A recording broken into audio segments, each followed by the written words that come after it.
मी अरुण खोडके. शिवचिंतन. शिवाजी महाराज जितके युद्धकलेत पारंगत होते तितकेच ते कुशल राजनीती तज्ज्ञ होते. आपले ध्येय गाठण्यासाठी त्यांना एकापेक्षा जास्त मार्ग ठाऊक होते. शिवाजी महाराजांचा व्यापारी आणि कष्टकरी लोकांवरती विलक्षण प्रभाव होता. ते त्यांच्या विविध प्रवासादरम्यान महाराजांचे गुणगान गात त्यांच्या न्यायप्रिय राज्यकारभाराची स्तुती करत असत.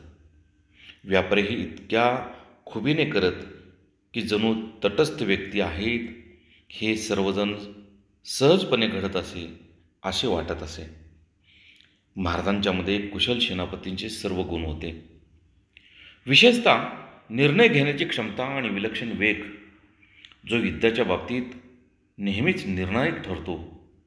राज्याच्या एका टोकाला एखादी लढाई जिंकली किंवा एखादे शहर जिंकले की ते दुसऱ्या टोकाला जाऊन धुमाकूळ घालत आणि महत्त्वाची ठाणी ताब्यात घेत असत.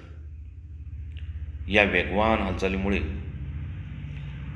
त्यांनी जिंकलेल्या प्रदेशातली लोकांची सुद्धा शिवरायांनी मने जिंकलेल्याची नोंद फ्रेंच इतिहासकारांनी लिहून ठेवलेली आहेत.